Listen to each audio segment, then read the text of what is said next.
Hey there guys, welcome back to the channel. Welcome if it's your first time. Are you an audiophile? Are you into desktop audio? Or are you into keyboards? Maybe you're into both, you crazy guy you. Well, in today's video I'm looking at the FiiO KB3 mechanical keyboard. Let's get it.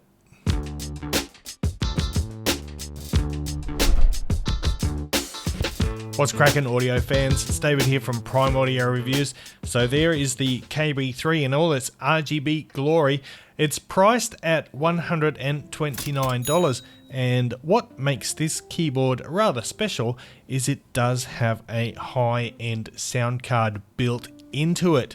So you can save some desk space, or you can upgrade your PC's audio, because let's face it, or despite the claims of motherboard manufacturers, onboard audio is still pretty rubbish. So this is definitely a step up from that. We'll get into all of that in a moment. But I want to start off today with the physical aspects of the keyboard. You can see it there. It does have some pretty vibrant RGB. I'll just switch that off for a minute while we talk about the board here. Now, as you can see, or as you just saw, the keycaps are transparent, so you get that full-on RGB effect. However, if you do so desire, you can swap out the keys because they are hot swappable, as are the switches. By the way, these are the Gateron G Pro 3.0 yellow switches. Fantastic switches, I'll talk about them in a minute as well. Those transparent keys really do highlight the RGB in a big way. Let's look around the board first. You've probably noticed this big vibrant red knob here. Of course, that is a volume knob, and it's a button. You press it to mute the system, and oh man, that's awesome. On the back of the board here, we've got our USB Type-C for the cable, and then we've got two USB pass-throughs, which are very, very useful. If you are in a desktop audiophile like me, you're probably always running out of USB ports, so that's a great thing to have. Now, on this side, it's probably not going to be in focus if I get too close. But on this side, we've got our two headphone jacks. One is a 4.4mm balanced, and the other one is a 3.5mm. Just under there, or within the casing there, is the circuitry encasing the DAC, which is essentially the same as a FiiO KB3 dongle DAC. And that consists of dual Cirrus Logic CS43131 DAC chips, which is, I'm familiar with those. They've been in a few dongle DACs before, and I am a big fan of the Cirrus Logic house sound. Now, paired with those DAC chips are two SGM8262 op amps, and in combination together with the DAC chips, they deliver up to 550 milliwatts of output power, which is pretty nuts. I mean, it doesn't seem quite as nuts for a keyboard, but considering that's basically what you get out of the KB3 dongle, yeah, that's pretty nuts. So that's enough juice really to run just about all but the most demanding headphones, like even FiiO's FT3 here, which is 350 ohms. No trouble at all. Like, I was hovering at around between 20 and 40 on the volume out of 100, that is. So heaps of headroom there, loads of power. So you can run just about anything in terms of headphones out of this keyboard.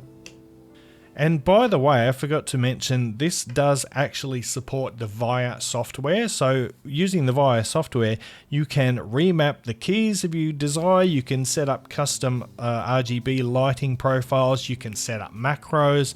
So all in all, pretty versatile board. Also on the back here, we've got some riseable feet, and they are dual level. Let me show you what I mean. So there's two different heights. You can have a little bit or a lot in terms of elevation. So in total, there's three different sort of typing angles that you can achieve with it.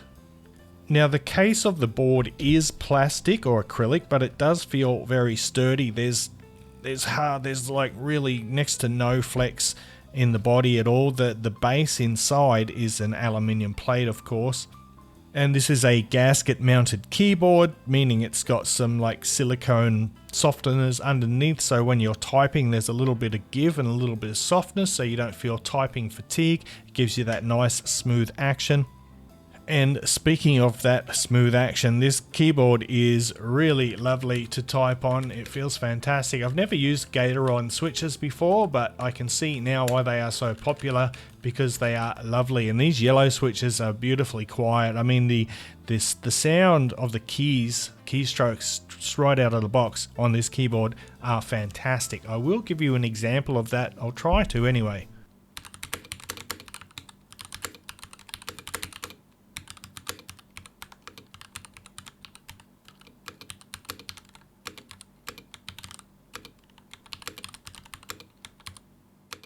In case you didn't hear it, these keys sound exquisite. Like, in terms of a sound profile for typing, I think FiiO absolutely nailed this.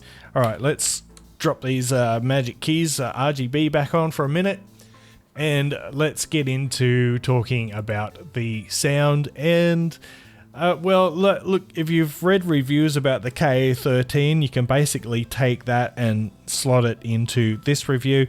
But it's basically a mostly neutral sound signature, but it does have a little bit of bass elevation. Well, maybe not so much elevation, but bass extension is exquisite on these. If you are a bass lover, you will love what some good headphones or IEMs can do with this keyboard. I really enjoy the bass of this, the sound card in this keyboard. So you get these nice textured lows, excellent control of course, and like I said, not really boosted that much in quantity, but just the extension and the authority down low is really impressive. In terms of mid-range, it is fairly forward. Overall, the sound signature is quite balanced, as you would expect for a DAC. The mid-range has good spacing, good tonality, good timbre, and then in the treble we've got that classic Cirrus Logic sort of buttery smooth treble, which is still crisp and precise, but it just has this kind of soft touch to it, sort of softened edges. And by the way, I didn't notice any exaggerated upper mid-range like a lot of Chi-Fi tends to do. Yeah, pretty certain that the sound is just basically neutral with this. So I tried it with the FiiO FT3, I tried it with my Sennheiser HD650s, also ran those without a problem, sounded fantastic, and considering how powerful the output is, I was a bit worried that it might not pair too well with sensitive IEMs, but in fact it does, it works perfectly with IEMs. Kind of makes sense, I guess, considering its dongle DAC heritage, but yeah, you can plug just about anything into this and you won't hear any background noise, any hissing or buzzing. So despite being integrated into the system with the RGB lighting and you know, the keys and the switches and everything, the sound is fantastic.